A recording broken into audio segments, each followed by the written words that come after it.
Hello everyone, welcome to this week's Heroes Table.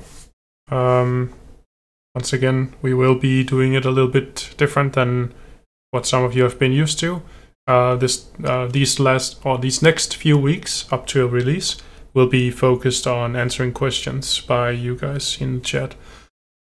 So if you have any burning questions, now's the time to get them answered. We will also be showing live gameplay, and this time we will be showing more gameplay than we did last time. We got a little bit late into the gameplay last time, so we'll try to remedy that this time. But we'll start like last time. Let me just grab the agenda here. Yeah, I'm Hisha as usual, and with me I have my co-host Teluvius, Dirk, and Midnight today. Hello.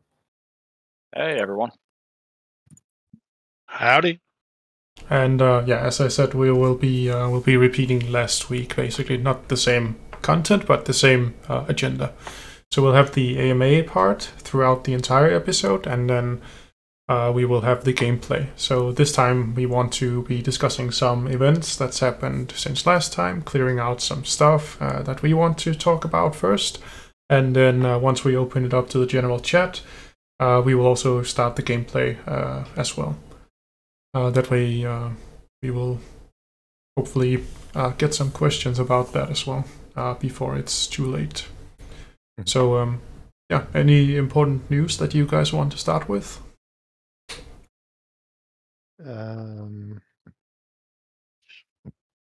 Trader Joe? No, I guess that's a good place to start. We are Absolutely. What is it, like 2 weeks-ish? On like tomorrow it's gonna be 2 weeks until launch week, not necessarily launch day, but launch week. Correct. So and yeah, it will be Joe Pick that will have our initial packs available, and I don't know how much we've already said about what's going to be available, but it's going to be the Gen Zero, of course, and then I believe each rarity pack, but as they get more rare, like the rarity gets higher, there will be a lower amount available. Yep. Yeah. And for those, it's basically going to be first come, first serve. And I think the same with Gen Zero, but if you are on the whitelist, you will have 1 day in advance, is the last I've heard, to get your pack, and then once that day passes, it'll be open for everyone. Is that correct? Correct. Yeah, that sounds right. And there's definitely something to point out there, which is the higher rarity packs are going to be limited in number. The only unlimited character pack is the common pack. So if you are looking at this game and you want to get in, get a higher rarity pack, be sure to keep an eye out for launch. Pick those up early. Yes. So someone is asking what the price point is. Can someone get the list? I know we have it on the Discord. Or if someone has the prices in the head, you can just read them up. Yeah, I've got it. So the common pack for randoms will be $160. The 4-pack for rares will be $500. The 4-pack for epics will be $2,000. And the legendary and the mythic have yet to be determined what those prices are going to be, but they're going to be extremely rare in quantity. And then the Gen Zero pack is $1,500 for 4 epics plus the additional Valkyrie epic. And that's a minimum epic. You could potentially RNG higher than that. So, all right. Yeah, I think because I know this often comes at the hands of our price discussions as someone walks in and says, hey, that's a lot of money. Why should I drop $1,500 on a game? Which is a good question, right? Like, yep. We always, like, somewhere along the lines, we hear a conversation of, hey, I can go buy Elden Ring for $59.99, or I can go buy X AAA $59.99. It's like, well, there's a lot of things we're trying to do, right? We're not a big AAA group that can go to a bank and leverage loans or leverage private equity in the same way as another group. We're a smaller group trying to kickstart. So there's a few options for us. We do a traditional Kickstarter in which there is money taken and there's a whole lot of hubbub that goes on. But typically, traditional kickstarting requires a fan base to kickstart, which is kind of the weird unknown thing about kickstarting, right? But nonetheless, there's that. But even then, that's not enough because we have this weird intersection of like a million different things we want to do. We want a great game. Awesome. Great games can cost from $5.99 to $59.99. But we want a great game that actually has not just an economy that has real risk and value transfer happening, but one that can affect the real world. And that's when it starts to get sticky, right? If you have a game with inputs where you're able to get an output, an economic output from it, it requires money to flow through it. So to be able to do that, when you have a group of people whom you have to segment down very, very considerably, right? We can't advertise it to the normal gamer because the normal gamer gets angry at NFTs because all they see is AAA games trying to make more money off of them. So that's not our segmentation. You can't segment it to the indie group because the indie group is thinking, I'm going to go onto Steam and buy a $5.99 game and enjoy it. That may or may not happen. They're willing to roll their dice until they find that and drop maybe $100. Okay. So our market ends up looking something similar to mobile gamers. But again, we have this thing that's not on a mobile device. We're trying to get there, but still. So you start looking at the market segmentation as we get down there. It gets hard to create a feasible game with all the requirements we want when we can't access the big enough market to drive price lower. If you all have a secret market of 1 million people who are interested in our game, we will drop prices like crazy, but that's the inherent problem. So yeah, I think that explanation is worth being woven in here. Is we're trying to do a lot. Creating a game with real economic output isn't something you can do on a few $100,000 unless you have a tiny, tiny base, and then it's going to stagnate because there's no money circulating. So, sorry to get very heady quickly, but I just think, we've been getting the question a lot. And from my point of view, like, it's a legit question. And if you're like, hey, 160 is too high, we get it. Like, wait till secondary market hits. We want you to come and play the game. Let's get you in here somehow. So, I see comments running like, get funding. It's like, getting funding is great. A AAA game typically costs 50 to 100 million to launch. And then you want a real economy, right? So, it's just setting expectations here. Like, we for sure get and understand the importance of pricing things right. We think the pricing is right. We went in here months ago going for sub 2 AVAX, and we were, and then the market decided to fall out. So all of that being said, we get it. It seems like a lot of money. We think it's worth it. Come and play wherever you're willing to, wherever you want to have at your price point. We want you there to give input on the game, how it's enjoyable, and how we can improve it. Yep. Definitely. So do we want to discuss more things before we dive into the gameplay, or should we just go for it? Yeah, I want to throw out there that if you have more questions after this, if you're on our Discord or our socials and something pops up and you have a question, this week we are having 3 AMAs. We're still working on dates and times for Wednesday and Thursday, but there'll be a big one Friday. So keep an eye out for those announcements. There'll be a lot of opportunities to get a lot of questions answered. Wednesday and Thursday is going to be the community managers, and then Friday is going to be the devs. And there'll be a lot of chances there. We're hosting them or we're not hosting them. We have them with other communities.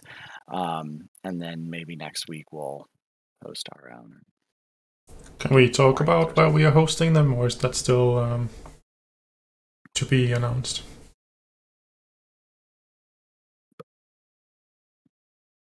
Personally, I don't see why it's a secret. We are going to be announcing them. So Wednesday and Thursday is going to be on one of two channels, and like I said, the times are to be discussed. It's going to be AVAX Daily and then Play to Earn Daily. They are sort of communities that provide news for those respective communities. So one is going to be on the AVAX specific channel, and then the other one is going to be on the Play to Earn specific channel. So there should be a good amount of questions and answers. I know at least one of them is going to be on Discord. I'm not sure if the other one's going to be on the organization's Telegram or not, but there should be a lot of questions answered, and a good amount of gameplay there too. So we really want to show off what we have to everyone. So, if you have a question, come and take a listen. If you just want to find out more or just enjoy hearing my beautiful voice, then come and take a listen. All right, sounds good. Anything else? Let's see. We do have kind of a comment here from the Vegan Skunk. We got a bunch of good questions from Vegan Skunk. Yeah, Lots right out of the gate. I just want to get the gameplay started, so Okay, I just go want to introduce it, Do and it. then we can do the questions afterwards, just so we can get it started, because I probably won't... I'll just play in the background while you guys discuss the questions, but I just thought maybe we can get the gameplay started so the viewers have something to see while we go. Viewers, if you haven't figured out, Hisha's here for the gameplay. The rest of us are here to chat with you, but Hisha wants to crush some digitally rendered beings while we're on chat, so we're going to do that. Yes, it is my only purpose here. Sounds like it's been a long week, and sometimes you just need to crack some skulls after a week like that. Yeah. Definitely. All right, so what we're looking at now is the village of Eternity, and this is where you start currently in the current version. Later on, Eternity is going to be an island with more stuff, but this is what's going to... I believe this is what's going to be in the first initial public version as well, right? It's not just the beta here. This is what the players will be starting at, right? Yeah. Okay, so I saw a question earlier, how do you get started? So I think I want to start there basically. You will buy your character pack, and you will get some characters. These are the characters that I have minted already. I've minted a little bit too many warriors because I was checking out how the system works. But I'm gonna be using mainly the 4 first ones except the druid. I'm gonna use the high priestess, the vampire, the Valkyrie, and the augur in my squad today. Another thing I want to point out before we get into the actual gameplay is something that we've been discussing a lot this week actually, and that is how can you play Eternity without necessarily being on the blockchain, or how do you synchronize with the blockchain, or how do you play Eternity if the blockchain is congested and stuff like that. And I actually noticed today, if I click on a character, you will basically get up where you can create a listing. I can put it on auction here, but you'll notice this red text. It says NFT must be on a blockchain. So right now, I don't actually, my game state is not synchronized with the chain. So this is actually just, I can just play the game now. And you will see that it works fine without actually synchronizing with the blockchain. So everything I'm doing now is still playing the game, but I have not required any interaction with the blockchain just yet. And to further show how this works, I'm just quickly going to go to the marketplace. Just bear with me here, because I noticed the same thing here. I think it was if I go here, and then also here I can do stuff. And another disclaimer, the beta is on Polygon. The game is not going to be on Polygon when you guys get access, so disregard that it says Polygon here. But we basically get the same message. Before you can list this on an auction house, you must be synchronized, the NFTs must be synchronized to Polygon. So it's just to say that everything you do in Eternity is aimed to be possible without ever, well, I guess not without ever, but without relying on synchronizing with the blockchain all the time. Okay, so with that out of the way, I want to go back to the village here. And I think I'm just gonna start with the first quests here. And this is where I will leave it to you guys to answer some of the questions while I complete some of these quests. And if there's a moment where you guys aren't saying something, I guess I can just comment on something that's happening in the game. And further disclaimers, everything you see here is subject to change. This is beta, so might be different when you guys get access, but it should be pretty close to what you guys are going to be playing as well. So yeah, enjoy the gameplay, and hopefully you'll also enjoy the discussions that your questions will provoke. So go for it. Quickly insert joke that it's going to be a completely different game by when it's launched, like a post-apocalyptic, like candy catching game. That's funny. Oh, and another quick disclaimer. My characters are level 10. You'll start at level 1. I didn't meant them at level 1. That's my mistake. But I guess the quest will scale with the level, so I could very possibly get wrecked still, as happened last week. We all saw this happen last week. Also, my characters do not have any gear, so I'm already at a huge disadvantage. Yep. Just to be clear. I hear that, Hisha. He's like, look, guys, just in case this does not go well. It's not because I suck, it's because the game is not good to me. Yeah, if you like the Dark Souls variety, there's some mechanics in here. In traditional RPGs, you're gonna think, oh, hey, if I grind my levels, like this will be easy. No, the devs don't treat you like that. No, they've played games like this before. You'll end up getting crushed by level 1 monsters, and you'll wonder why. Yeah. So, So I think Hisha touched on something important when he was talking about the blockchain. The team has worked really hard to minimize transactions on the blockchain. I know we've talked about that some, saying, they want to make sure that it's not too heavy on transactions. Most of us remember what happened when other games launched on chains that totally decimated the traffic on the chain. This is something that we're trying to actively avoid. Yep. And the team is continuing to work on making it more transaction efficient.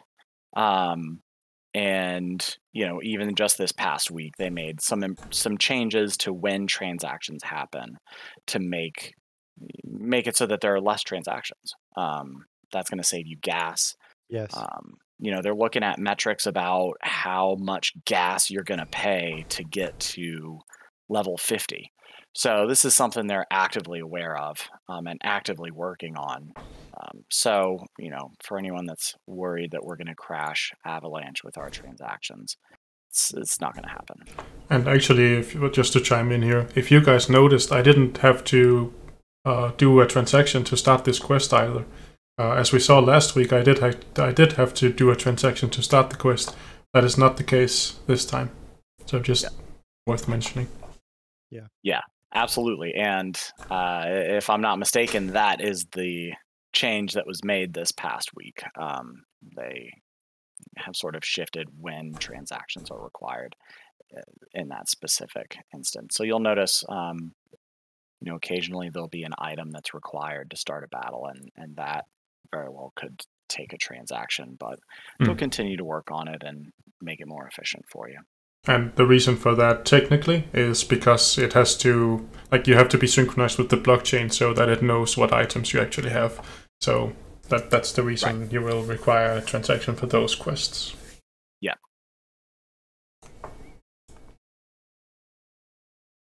And if I forgot to mention it, so when I was talking about these other AMAs later this week, the AMA on Friday is going to be our big one. It's with the dev team themselves, and that will be with Trader Joe. So keep an eye out for an announcement on that.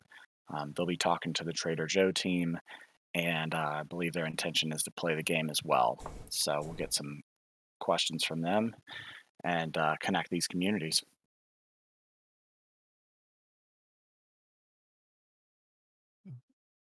So the Augur from Vegan Skunk what we usually refer to as the main hero commander or just a better character. So the augur is special in that it gives you access to the community wallet profit sharing. So in order to be eligible to be part of that DAO, if you will, is that you have to own an augur in your wallet. And so, yes, correct, for 40,000 omen. So yeah, we've put some seriousness behind the price. Obviously, if the game is successful, yes, you can mint more than one.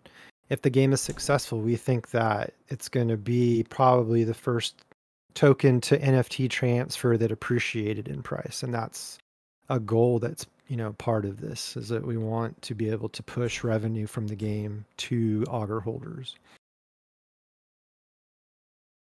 And you can mint as many as you have 40,000 omen to mint. Yeah. And that omen will my understanding is that omen will be burned, so it'll be taken out. It may seem like a lot of omen per augur, but got to make something sort of meaningful, an investment for people to put in, because you're getting a nice chunk of the Eternity Treasury revenue going forward.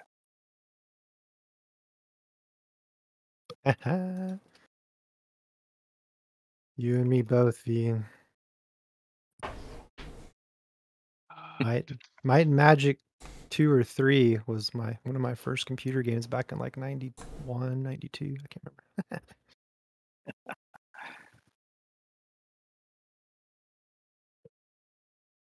Yeah, the Priestess is going to be a very wanted character. No, I'm already taking quite a beating just from this. If I didn't have my High Priestess, I think I would already be dead. Yeah. So I use her in every battle I play, no matter what. The High Priestess is always there. Yes, likelihood of survival increases incredibly if you take along the High Priestess. Yeah. So I know Vegan asked earlier that I've been here with Omen since 1.5. I'd like to know what the long-term view of the game is. So as we kind of talked, we're doing this unusual, weird mix of things with this game where there's, like I said, a Venn diagram of profiles and how to do it, and we're kind of overlapping and hitting the center, which makes it interesting, amazing, and a challenging launch all in the middle of it, just because we're getting so down to whom comes and plays, at least at the start, until we grow what things look like. I think the long term, the goal is for this to be a game, which is a crazy idea because there's a lot of games, quotes, in the crypto space that end up feeling more like either one, a pixelated yield farm, which is not good. It just means you get some nice pixels while watching a yield farm happens, and we all know that yield farms are great tools to redistribute wealth, and typically it's not wealth to you.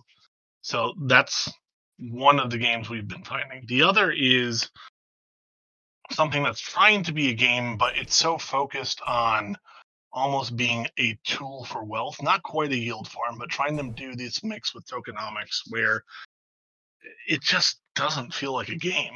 It's just a pixelated way to try and find more money. Not as bad as a yield farm by any means. They're trying to produce some value, but the gameplay is light. However, as you see here, like, we're playing a hack and slash game right now. We're playing a turn-based hack and slash game where we actually have to make decisions on fighting things and all of that. So from the start, we have a game, and we're building upon that, different modules, different pieces to build out the element of the world. Like, there's discussion, like on our actual roadmap, there is land.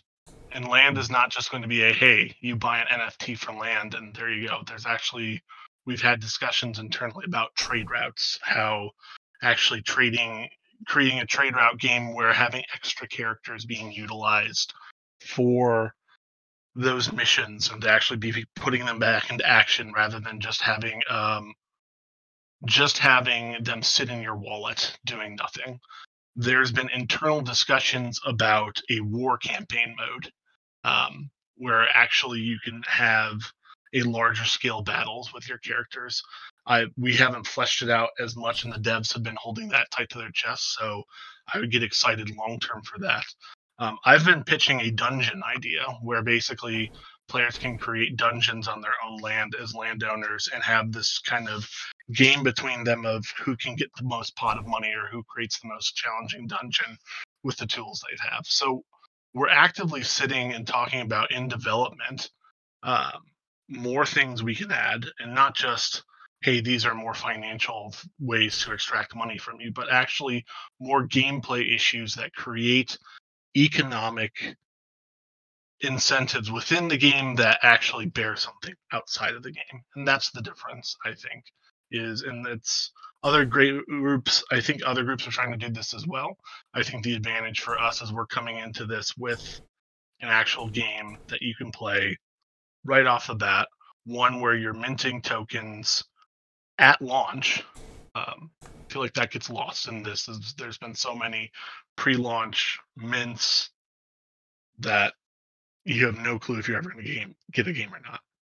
And 3, we have the roadmap that's actually talking about how we involve more people across chain. So you can choose your chain, that we are involving more module pieces to this that create more incentive to play the game, and it creates more economic incentives within and outside of the game.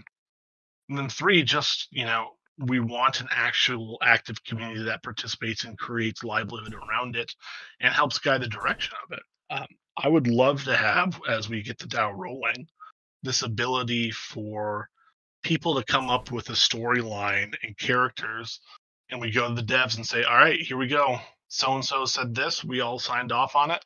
Let's create this and see how it splashes. Mm-hmm. And to be able to create this community where people enjoy it, because that's really the selling point of a lot of these games, especially if they're online and interactive, is being able to have a community behind it where you can go and enjoy each other's company and have fun things come out of it. So yeah, I think that's the long view, is there's a longer view commitment on creating a more than just a hack and slash with some cool stuff. We want this game to evolve and bring more to the table and interest more people and make sure it's accessible. It's just right now that requires some hefty price mints that a bunch of us are going to enjoy. Yeah, I'm going to tag along on that one with, and I know I'm repeating myself, but when you're thinking about protocols and you're thinking about games, you've got to think about it in terms of a business. Like, we cannot spend more than coming in or we're done. And if all the devs want are fees, then that's an easy thing to accomplish, because the game gets, essentially weeded down to nothing because the revenue gets pulled out of the game and then it just dies. Or protocol, whatever protocol it is. With our game, essentially 15% is going to the developers to continue to develop the game, and 85% is going to the game/community wallet. And so every time someone spends money, we are all getting 52.5% of that to liquidity, like everyone who's an investor, and then another 27.5% all automatically buying back Glory to use as reward recycling so that we can push down the inflation of distributing more tokens that aren't necessary. So we have this constant pressure on Glory that no other game or protocol has, like, period.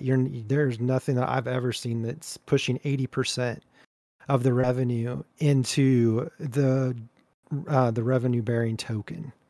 So I think that's special, and I think it gives people a reason to say, well, maybe I do want to put $1,500 in, because 10,000 people did, and 80% of that staying in the game. So we're trying to be anti-Ponzi, as Arbiculum just said. So, and again, I think the dynamic here is that we're creating a game that is a game, so people can come and enjoy it and not worry about the profit side if they don't want, or you can. I think there's the difference. Is it's not just a let's play a zero-sum game. Yeah, exactly. We just have to have the asking people to drop the money, like Dirk said. Like, there's got to be multiple reasons, not, I mean, not just what's my return on this, like within 2 days. That's not really what we're going for here. And if that's something you want, then maybe this isn't for you. I mean, we don't have to appeal to everybody. We want to appeal to people who want to play a game and maybe get some rewards for doing that and enjoy the community. Yeah, and I think what Dirk brought up in terms of the long-term vision, Dirk with all the alpha drops. So we want to look All of at them. all of them.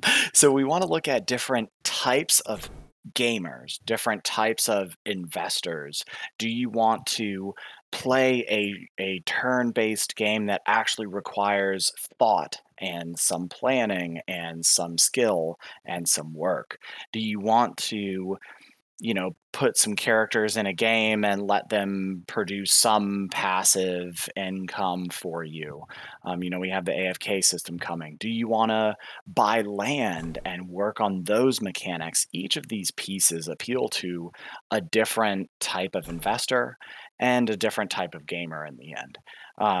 So, if you're looking at the game as we're playing it, and you're like, oh yeah, I've played games like that before, I'm not really into it, but that's fine. Well, like Tal said, we don't have to appeal to everybody, but we are working on expanding the layers and the levels of Eternity, and each of those layers and levels will either cause investors to invest deeper into that piece or into Eternity as an ecosystem, or it'll appeal to a totally different investor that doesn't want to play a game, just wants to buy some characters, mint some NFTs, put them in the AFK system and let it roll. Or like I said, buy land, do trade routes, war, all of that kind of stuff. So, we're trying to build levels and layers, and I think each of those will bring new people or different types of folks into the community and the ecosystem.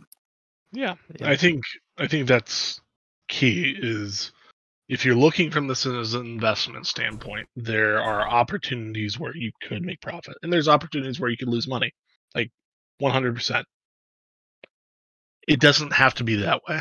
Like, we're trying to appeal to a person who wants to play a game, and long term getting to a place where they can play a game for a reasonable price and say, oh yeah, this is great. I mean, the mobile spend, you'd be surprised when you're comparing mobile spends.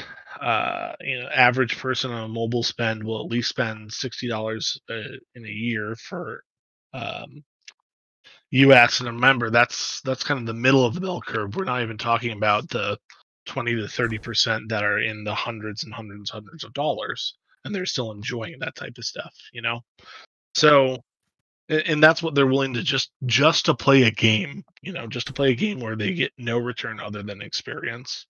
And here we are saying, hey, we have an opportunity where if you want both, great. If you don't, great. The goal is a great game that has impact both in the game and out. Yeah. I mean, if we can get, really frank here with everybody, the fact of the matter is that you simply can't pay out 110% return if the game is what's producing the money. So if 100 grand comes in, you can't pay out 110. That's not how reality works. So our game is designed to make sure we don't breach that point to where it becomes a negative feedback loop to zero.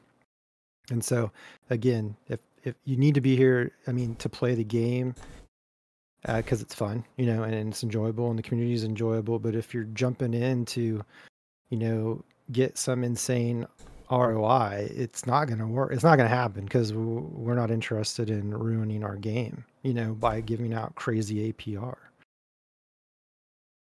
Just being honest. Yeah, I mean, this is really another experiment on what crypto is trying to solve. The problem crypto is trying to solve internally right now, and that is sustainability. Everyone talks about sustainability and how do you make things sustainable, and they try locks and they try burns and they try whiz bang doodads, and none of it works. So we're trying something new, and it makes sense to us. It makes sense to the team. We've done a lot of talking and had a lot of conversations about how things will flow. But yeah, absolutely. 1,000% APR isn't sustainable. We've seen that. We've been there. We've done that. We're not trying to make the same mistakes as other protocols, projects. We're trying to learn from the space and expand on it and experiment. Well said. All right, so just want to chime in here. So we won the first quest finally. Nice. It took us, I guess, 20 minutes so for just the first quest. So I hope that also shows that this game is not like 5 minutes battles. It actually gets pretty interesting very fast with the times, and also you have all the stats here as well. And yeah, again, I just wanted to chime in to say that I don't think I have to, like, you can see the rewards here, and I think I can click on them. Okay, I thought I would trigger a transaction here, but the fact is I don't have to claim them now. I can just go back here, and I think everything should be fine. And if I go to my heroes, yep, they still level 11, because we leveled up after the quest. So, and I have not done any transactions yet, like not a single transaction yet. Now I'm gonna try to start the second quest. We can see we'll get, oh, maybe I should actually equip the stuff I just got. I don't know. Yeah. I think if you're going to the second level, definitely need to, or you're gonna get stomped. I tell you what, man. I forgot where. I have it here. So again, it's not synchronized yet, but I forgot where I actually equip my stuff. It should be the little settings gear on the hero. So if you go back into your... I see, yes. Okay.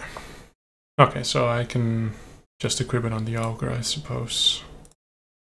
Okay, so now I've equipped it. Again, still no transactions yet. So I'm not sure if I have to... No. There it is. Okay. So now I suppose something happened over here. Also, I didn't use my points here. It's probably fine. Oh, okay. And then you have the sync now button. Famous last words. Okay, so we get more stuff from equipping that. And now I'm gonna start the second quest again without having done any... Okay, so I do have a required item here, so I might have to do that. Let's see what happens. Okay, so now I have to do a transaction. Because it requires an apple. Yep. So I think when I do this transaction, is it going to synchronize the entire thing, or is it going to synchronize only that I have an apple? Does anyone know? I don't think we do know. That was one of the changes that was made this past week. Yeah. To really cut down on transactions in a meaningful way. We can see once Polygon catches up here, we'll see if we still have those red texts on everything. At least we shouldn't have it on the apple anymore, unless I just burned my apple. I think I burned the apple. Uh-oh. That doesn't look good. Baked apple. Let me check the transaction here. The transaction was a success. Okay. Yeah, this is because so I have the same issue with Polygon. Mm-hmm. There's an issue with it, like trying to resync the same node. So okay, but it seems like it did actually work because I can resume the quest. Yeah, so a lot of times you have to just resume it. It'll pull it back in. I just wanted to see. Let's see here. Okay, so I think it basically what it did is it made me transfer the Apple NFT. Basically burn it. Yeah, so to the null address. So it's just the Apple. So that's why it didn't actually synchronize. It basically just requested my Apple. And now if I resume it, okay. It should. So yes, I see what happened. Now I'm gonna, okay. So you guys can't see my transaction. So let me go through it. Basically what happened is, because Polygon is being funky for some reason, at least it's my understanding that we won't have this problem on other blockchains. Maybe it's going to be fixed on Polygon as well at some point. So what happened is I just approved Eternity to spend 1 Apple on my behalf. And the problem is Polygon being weird. It allowed the approved transaction to go through, but it then kind of locked up, so I couldn't... Like, it couldn't trigger the actual transfer. The actual transfer transaction, which means I'm kind of stuck at the moment. So Nord, one of our developers, is actually watching our stream, and his technical answer for the issue at hand is Polygon sucks. Okay. Yes. So I'm trying to figure out, because I'm not using MetaMask, I'm actually using Rabby, so I'm trying to figure out how I do this.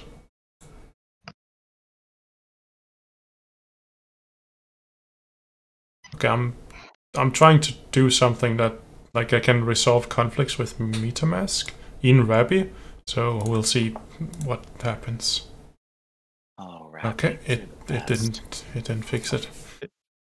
Did you try refreshing the whole website? Because I No. had to do that a few times. All right, let's try that. So the good thing about Eternity is that it just works when you refresh as well. So yeah, it saves it. Your computer off. Turn it back on. yeah, No, okay. it's still not doing it. Yeah, so Rabby, Just play the first one again. Yeah. We've been trying to debug some of the wallets that some of us use. MetaMask is relatively safe on here. Yeah. Rabby has had a few issues that I know Alressa and I have had to debug some stuff on before, and it looks like some of that may be coming back again. I think I'm gonna try the third quest. I'm probably gonna die here, and it's totally not because I suck. It is definitely because this is very difficult because I don't have any gear. That's my excuse, and I'm sticking to it. Yeah, just so you all know, if I ever stream my game and I die, it's just the game. It's because of my equipment. Yes. Hisha has not allocated any of his stat blocks, so he is. Yeah, he's gonna get hammered here. Oh man. He's truly playing the good experience. This is Dark Souls right here. Yeah. Oh boy. I do 0 damage, and I get a lot of damage in return. So there's 50 levels to get destroyed on. Just keep healing. Yes. Yes. I don't know if my... Okay, I will actually get a chance to heal, so let's see. So Yes, also that's too, nice. so far he's only played with these 4 characters, and we have 18 plus characters. So there's all kinds of different combinations that you may find that work better for certain situations, or you have a preferred group that you enjoy. Some synchronize better than others, and I think in the future there's going to be was it like partner skills where like two of the characters together can like produce a special skill. Is that something that we talked about? I thought it was. Yeah, like combos, like combinations between characters. Yeah, that's it. That work together in a symbiotic relationship to defeat your enemies. Sekiro Massacre. Pretty much. And this, ladies and gentlemen, is why we allocate our stat blocks on our character. Yeah, after you die here, you pull up the stat block and show people how to distribute stats, because we've had a ton of questions about that. Yeah. Also, I totally just started this so I could show how the defeat screen looks, just in case anyone's wondering. Yeah. Good demo. Good demo. Thanks. It's Great important that comment. it's important that we demonstrate everything. So It's important that they get used to that defeat screen. Is that what Yes. you're trying to say? yes, I am well acquainted with that. Me and that screen are enemies or frenemies, I think. people don't have to be sad about losing. It's okay to be a loser here. Well, I mean, you don't have to re-mint. Like, there's no permadeath with our characters, so you're not. Yeah. That's one thing you don't have to worry about. You don't lose items when you die. Like, our goal isn't to do that. It's just the goal is to teach you how to play each encounter using the different options of characters, levels, and the items that will be available to you eventually. Right now, there's not a lot, but The only penalty I for mean- failure here is not progressing. yeah, it's time, lost time. Yeah.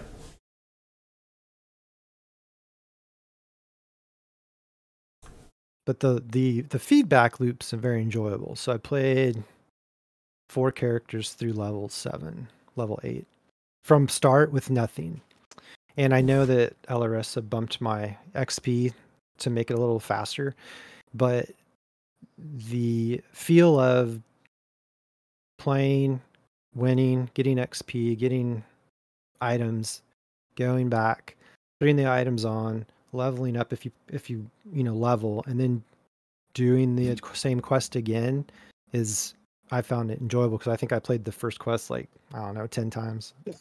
So because every time it's learning about, because Yeah. since the enemies scale, you get an understanding of what the leveling system is doing to the enemies.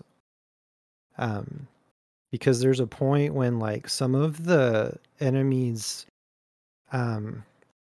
bleeds or poisons, they can tend to stack pretty hard on you as they level up. If you level up but you don't distribute skill points and get good gear, the same people you beat at level 5, they could beat you at level 6 if you're not paying attention to what you're doing. It's just not just going to roll over every single battle. At least that's what I found out. Yeah, keep in mind that my characters are all level 11, and the quest that I entered was I think 4 or 5. Yeah, 4. Yeah. So I just got wrecked in a level 4 quest, even though I'm actually level 11. But it's just because my heroes suck, because I haven't done anything. So let's look at these skill points. I don't think I'll spend all of them on stream, because it's a lot of points to distribute. 264 points. Yeah, so definitely important to distribute them as you get them. They'll make a big difference in game. Equipment is also going to be essential. I remember playing before equipment, and it was an awful experience. With equipment, it is, you just get wrecked. With equipment, it helps a lot. And I believe it is worth it to play the same quest multiple times to get different equipment, right? You don't get the same equipment reward every time. No, I think it's random. And, it's worth mentioning with our equipment, there are randomized rolls on it. So there is massive possibilities. I think the team has mentioned in the past thousands of items at launch, and some of those, consist of the different rolls you can get on equipment. And I don't know if you guys are familiar with the Diablo system, where I'm pretty sure the higher rarity equipment gets more slots to roll stats. I think that's how they've sort of worked in the rarity into the scaling. Yeah, so you get more points. Is that what you were saying? Yeah, so you not only get more points, but you can get one thing can roll health, and then a higher rarity can roll health plus damage, or Gotcha. you get additional areas and different stat Correct. boosts with higher rarity equipment. I'm just trying to figure out what the different stats actually do. Okay, this one increases stuff down here. Yeah, so they're going to do a hover over Yes. so that people will know what each of the base stats is interacting with from your other stat-based immunities, damage and health, armor, all that stuff. So eventually, once they get that in, you'll be able to just hover over that and know where you want to put points. So, because I was like, hey, I don't know what to do with this. My info icon on everything was an idea was rejected. So we decided hover over was good enough. I'm just gonna go with 30 and everything. It's probably Yeah, fine. I think Dirk was trying to make us into the Riddler with question marks on everything. Pretty much.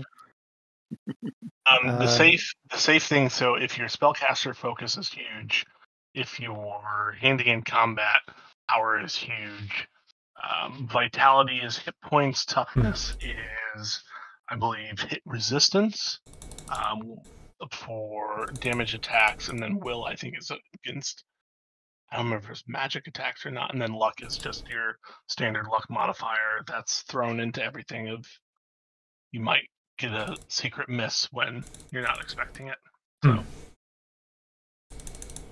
So I see it's also crit chance luck, it seems. Yeah. Oh yeah, so crit chance, I noticed a big difference with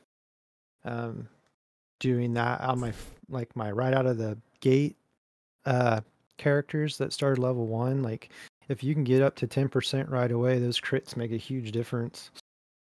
So Nord gave us a cheat sheet.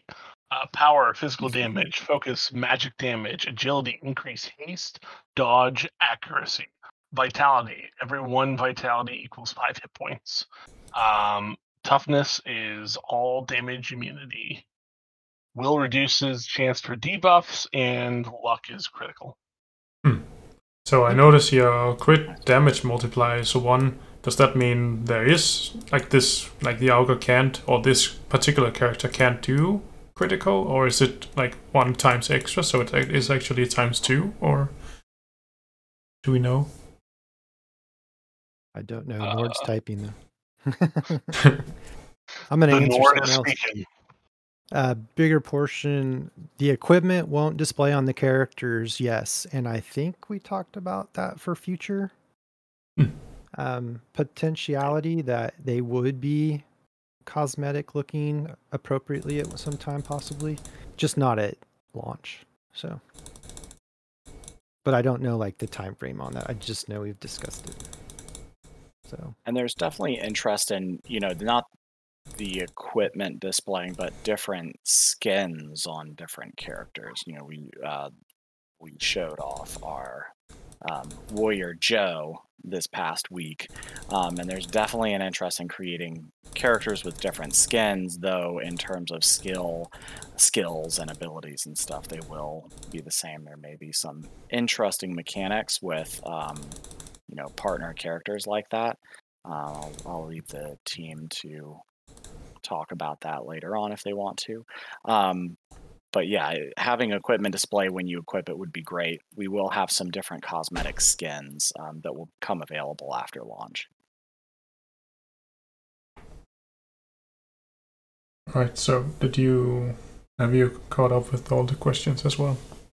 I think so. I'm going back through right now.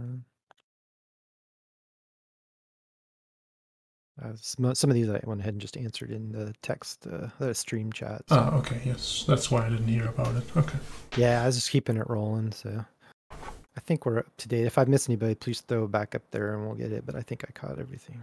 Yes, but just to put a little bit more visual on the question about respeccing, as you can see, they are locked right now. Like I can't change them now because I don't have any unspent points, so I can't add any, and I can't subtract any either. So I can't respec immediately, but as Tolubius also answered in the chat, you will be able to respec for a fee. I'm not entirely sure how it's going to work. Is it just going to throw all your points that you have spent back into the unspent points and then you start over, or can you actually just subtract the points that you want and put them elsewhere? Not sure how that's gonna work. Hey, Hisha, can you wander over to the bar where it says inventory and skills and click on skills? Yes, that's right. We discovered this last time as well, so this is actually also pretty cool. As your character level up, you will also unlock skills, and you can actually choose where you want these skills, which I find pretty cool. And you can even have it multiple times if you want. Not sure if that's useful, but yeah. So further proof that Hisha is of the get good variety, where he only wants the base stats of everything and trying to beat everything. Yes. If I can't beat everything vanilla, then I'm not good enough. But yeah, we can see the next one unlocks at level 15. But yes, I should probably do this for all my characters as well. What I basically did was just like mint characters go into the game at level 10. So at level 1 you probably won't have this much to do. Like after mint, you'll probably I don't think you even have to assign your first skill. But you might want to go in occasionally, like probably looks like every 5th level or so. You might want to check your skills, and I think after every level you want to check your points. And of course, it's worth mentioning that when you hit level 50, it's my understanding that you will have more skills available than slots. So at that point, you're going to have to make a choice as to what skills you want to bring to any specific battle and how you want to play that character. So just something to keep in mind as you're looking at this and unlocking skills and unlocking abilities. At some point, there's going to be a cutoff. You're going to have to make a choice as to how you're going to play that character. Yep. Yeah, definitely. Oh, there's a lot of skills here that would be very helpful. Oh. It was quite a shock going from playing at level 50 constantly to playing, to minting a level 1. I'm like, wait, what happened to all my skills? So I started at level 1, and I still haven't played at level 50. So, oh man, yeah, for me, it's just kind of like I'm trying to do like the initial experience of 4 commons, nothing special, just go in and play, and then report back to the guys like, hey, this is rough, this isn't rough, or whatever. You know what I mean? Kind of a balancing type thing. Because, of course, I think 3 times they told me I just needed to be better, but I mean, even the druid actually has healing. Wow. After I think level 5 probably. Yeah. See, I'm the total opposite. I went Augur, Valkyrie, High Priestess, Vampire every time. Like, I want to play level 50, good stuff. I think it's going to be, and we talked about this before too, is kind of like initially getting going. It definitely feels like you would start an MMO from scratch and just you slowly work your way up to being powerful. And I feel like it's a giant in a way, and it's got it's kind of like a big tutorial to get you to level 50, because once we start bringing in the raids and co-op, things are going to get definitely much more interesting. So all right, so we are running out of time here, so unless we have do we have any final comments or final questions that we want to answer here before we end? Do you guys co-hosts have anything to add? Nope. No. Nope. All right, then I think we're gonna call it a show, and thank you everyone for coming by. I hope you got a lot of answered questions that you wanted to have answered, and I hope you enjoyed the gameplay. Basically, we managed to get through one quest, and we managed to get wrecked in another.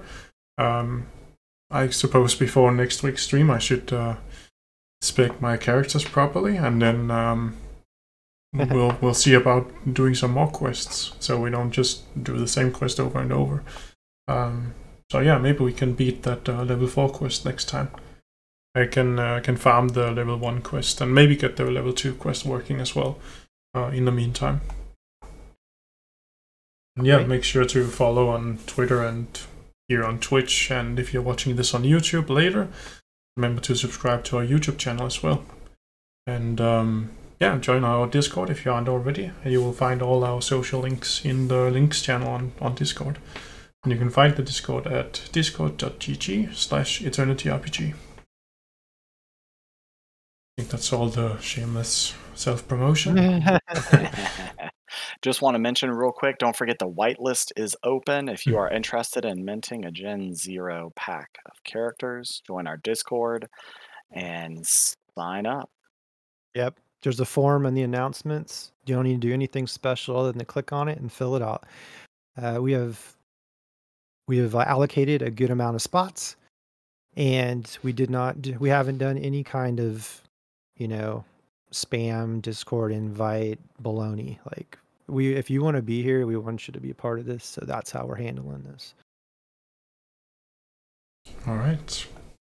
Yeah. So once again, thank you everyone for coming by, and we'll see you guys next week with another very exciting show. Thanks, everybody. Thank you. Thank you. Bye-bye. Bye. Bye.